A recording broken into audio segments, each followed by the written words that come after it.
салом дӯстони арҷуманд, хуш омадед ба дарси навбатии имрӯза. Дарси 54 аст аз силсила дарсҳои англисӣ дар 99 рӯз. Сад ибораи англисӣ барои сайёҳон бахши 8. Hello dear friends, dear brothers, welcome to our channel. And today lesson 54 from English in 99 days, 100 English phrases for tourists part 8. Okay, let's go. دوستان گرامی، امروز از عباره 71 تا عباره 82 میگیریم.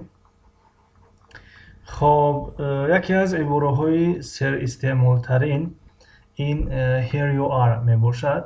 here you are. here you are. خب اگر کلمه با کلمه ترجمه کنیم میشود که شما اینجا. here اینجا میشود، you شما، یعنی اینجا شما هستید، اینجا شما هستید. اما here you are معنایش این است که بفرمایید، بفرمایید، یا که مثلا مرحمت. خب یک کس مثلا میگه که can you give me a pen, can you give me a pen، یعنی یک قلم دادن میتونیم ماده یک روچکا، میگیم که here you are, here you are، یعنی here you are مرحمت، مرحمت، here you are، here you are مرحمت. خب بفرمایید مرحمت. عباره 72 keep the change، keep the change. خب change اصلا کلمه change تغییر دادن می شود، تغییر یافتن می شود، مثلا تغییر. اما خب keep یعنی نگاه داشتن.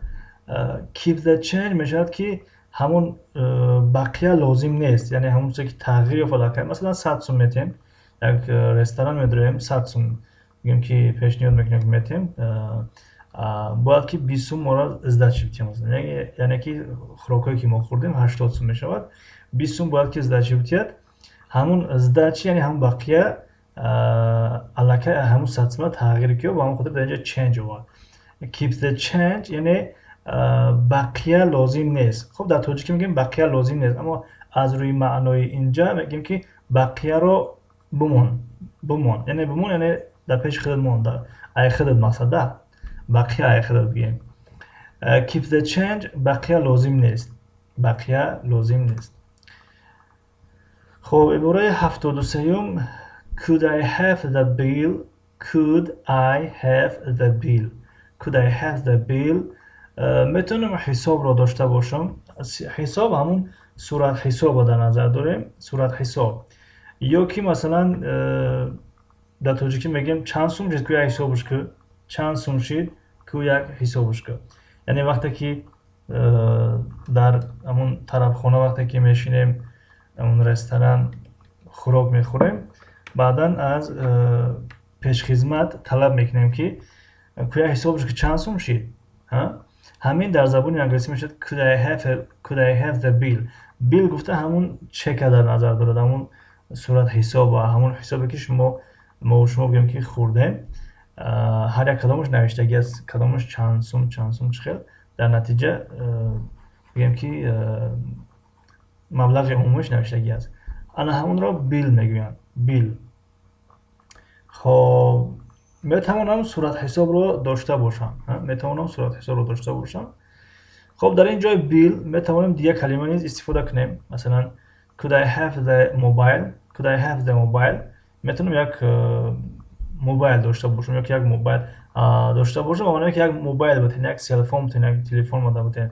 همون could I have the bill شید، میتونم یک صورت حساب داشته باشم. مقصد این است که میتونم همون چک بته بمانه، همون چک بته، یعنی چکی همون چند سوم شد. عباره 74 what size is this sweater، what size is this sweater، یعنی این سویتر یا همون ژمپر یا همون پیراهن زمستانه حجمش چند است، یعنی حجم این پیراهن چند است، حجم این پیراهن چند است. خب در جای مثلا سویتر میتونیم دیگر چیزا استفاده کنیم. what size is this مثلا t-shirt، what size is this t-shirt، این پیراهنی تابستانی که همون مایکا بگیم، مایکا فوتبالکا، حجمش چند است؟ مثلا درباره حجم با فکرم که در درس‌های پیشکی نگرفتگی هستیم، یعنی small, medium, large. خب عباره 75م I want to try it on. I want to try it on. It's on. من میخوام که اون را یک بار بپوشم. Try on پوشیدن میشود، یعنی try on اون را پوشیدن با برآوردن. try on پوشیدن با برآوردن.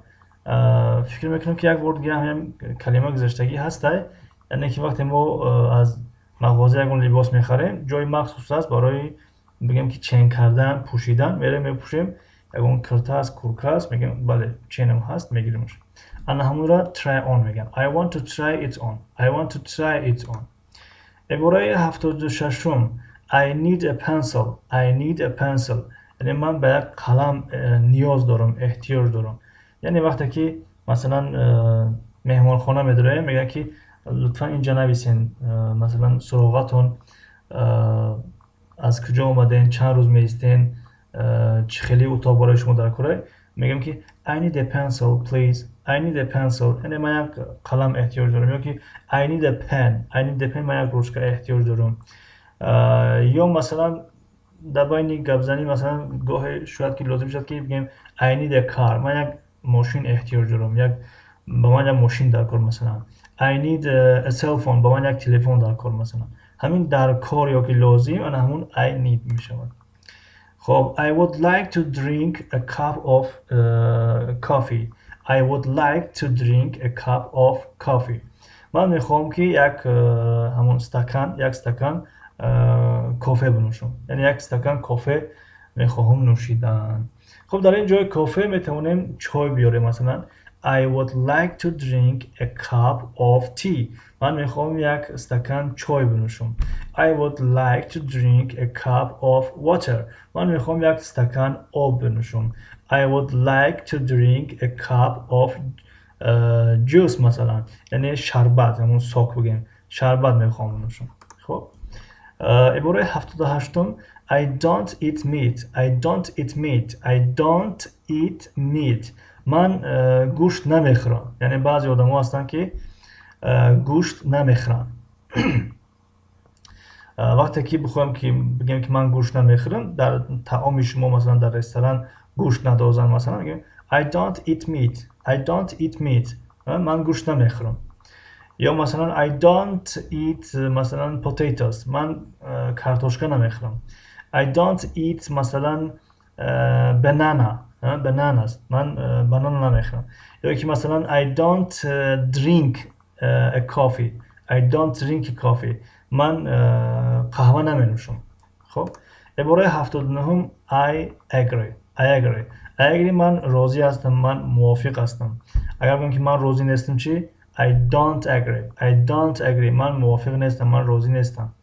خب عباره 80 خب with pleasure. خب with pleasure در جوابی thank you گفته می شود. خب ما شما در درس‌های پیشین گرفتیم که مثلا یک نفر اگر بگیم که thank you و میگه که you're welcome، یا یک نفر برای ما شما گفت که thank you، ما میگیم که you're welcome. در جای you're welcome ما میتونیم از همین with pleasure استفاده کنیم. with pleasure می شود که با کمال میل. خب بله اینجا رسیدیم به پایان درس امروزه. خب یگان پیشنهاد گفتنی داشته باشین لطفا در زیر شرح یا همون کامنتاری میگن چوبنین فکر و نظرهای خودتون رو نویسین، پیشنهاد کنین یگان چی پیشنهاد کردنی باشین و حتما فکر و نظرهای شما و پیشنهادهای شما موردی نظر گرفته می شود. خب با همین درسی امروزه به پایان رسید. تا درس‌های نوبتی موفق و مؤید باشین. حتما همین چقیدنی لایک فراموش نکنین. و اگر مهمان باشین ابونه شوین. See you next class. Goodbye.